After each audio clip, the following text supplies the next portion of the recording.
સ્થાનિક સ્વરાજની ચૂંટણીનો જંગ જામ્યો છે। ઉમેદવારી નોંધાવ્યા બાદ ભાજપ દ્વારા જનસેવા સંકલ્પ, પ્રદેશ ભાજપ દ્વારા ઉમેદવારોને સંકલ્પ લેવડાવાયા।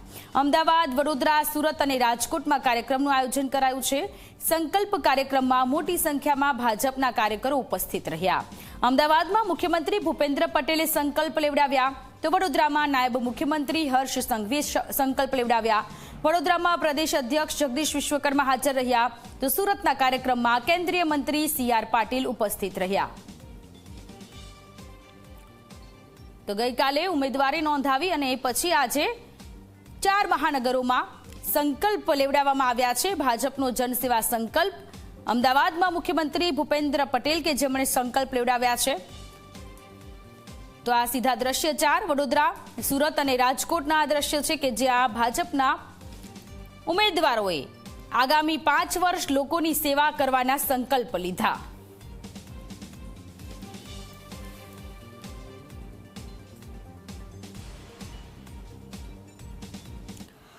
આખા રાજ્યના તમામે તમામ પ્રજાસેવકો એ પ્રજાના કાર્યોમાં જોડાય। કેન્દ્ર સરકારની અને રાજ્ય સરકારની તમામ સરકારી યોજનાઓ એ છેવાડાના માનવી સુધી પહોંચે।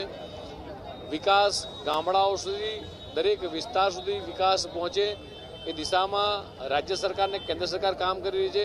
અને આજે જ્યારે આ 15 મહાનગરપાલિકાની અંદર જ્યાં સંકલ્પ લેવડાયો છે અને આ જ કાર્યકર્તાઓ સતત પ્રજાની વચ્ચે રહી પોતાના 5 વર્ષની કારકિર્દીનો હિસાબ આપતા હોય છે અને એમાં આગળ વધે અને ગુજરાત રાજ્યના તમામે તમામ ઉમેદવારોએ ભારતીય જનતા પાર્ટીના તમામે તમામ ઉમેદવારોએ જે ફોર્મ ભરે છે તેમાં ભવ્યથી ભવ્ય વિજય મેળવે।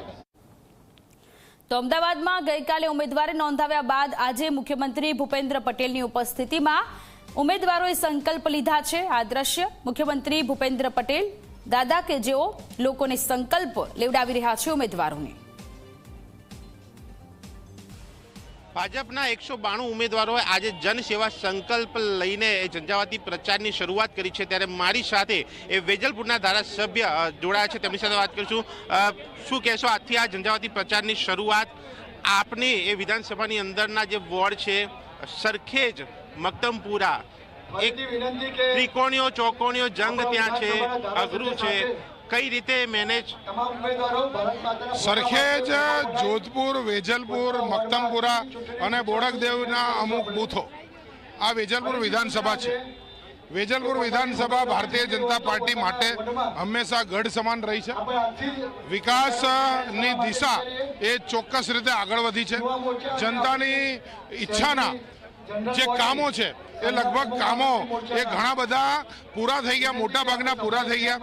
જે દિશા છે એ સામાન્યમાં સામાન્ય માણસ સુધી, ઘર સુધી, ઘરના ઉંબરા સુધી એ વિકાસ પહોંચાડવાની અને આગામી જે વર્લ્ડ ક્લાસ શહેર બનવા જઈ રહ્યું છે એ વર્લ્ડ ક્લાસ શહેરની અંદર વેજલપુર સૌથી અગ્રેસર રહે આ દિશામાં કામ કરવા માટે જે આખી ટીમ એ અને ભારતીય જનતા પાર્ટીએ જે ઉતારી છે આ સમગ્ર અનુભવી કાર્યકર્તા છે, જૂના કાર્યકર્તા છે, સમર્પિત કાર્યકર્તા છે અને 100% જનતાની અપેક્ષાઓ પર ખરા ઉતરવા માટે એ ચોક્કસ રીતે સંપૂર્ણ સફળ રહેશે એ મારું વ્યક્તિગત માનવું છે। કેટલીક બેઠકો, કેટલાક વોર્ડ એવા છે કે જ્યાં એ ઉમેદવારો બદલવા પણ પડ્યા, ક્યાંક વિરોધ પણ જોવા મળ્યો અને એ બાદનો પણ માહોલ કંઈક બદલાયો છે। ક્યાંક આ એક કંટ્રોલ કરવું પણ અઘરું પડશે, એની અસર કોઈ પડશે લાગે છે? અમને અર્જુનની આંખ મુજબ અમારી 14 સીટો ઉપર જ નજર છે। અમારી 14 સીટના જે કાર્યકર્તાઓ છે, કારણ કે પાર્ટી દરેક કાર્યકર્તાને એની જવાબદારી આપતી હોય છે અને અમારી જવાબદારી જે પાર્ટીએ નક્કી કરી છે એ કાર્યકર્તા સારામાં સારી રીતે જીતે એના માટે સમગ્ર સંગઠન કામે લાગી ગયું છે અને બહુ જ સારી રીતે, પ્રચંડ રીતે જીતી અને લોકો સુધી અમે કહેવાય ને કે નરેન્દ્રભાઈ મોદી અને અમિતભાઈ શાહની આ લોકસભા હોવાના કારણે જે વિકાસના ફળ છે એ નીચે સુધી પહોંચાડવા અમે કાર્યરત છીએ। જીત થશે એ અહીંયા ધારાસભ્યનું કહેવું છે। હવે જોવાનું એ રહે છે કે આ જે મતદાન થાય છે તેમાં કોને કેટલા મત મળે છે અને કેટલી લીડ સાથે એ ઉમેદવારની જીત થાય છે। અને સરખેજ મક્તમપુરા વોર્ડ કે જ્યાં એ ભાજપ માટે સૌથી અઘરો એ વોર્ડ કહેવાય છે, એ પોતાના શિરે કરવો, ત્યાં એ ભાજપનું પરફોર્મન્સ પ્રદર્શન એ કેવું રહે છે અને ત્યાં ભાજપ કેટલી સીટો લાવે છે એ પણ જોવાનું રહેશે। કેમેરામેન તુષાર શાહ સાથે દર્શક રાવલજી મીડિયા, અમદાવાદ।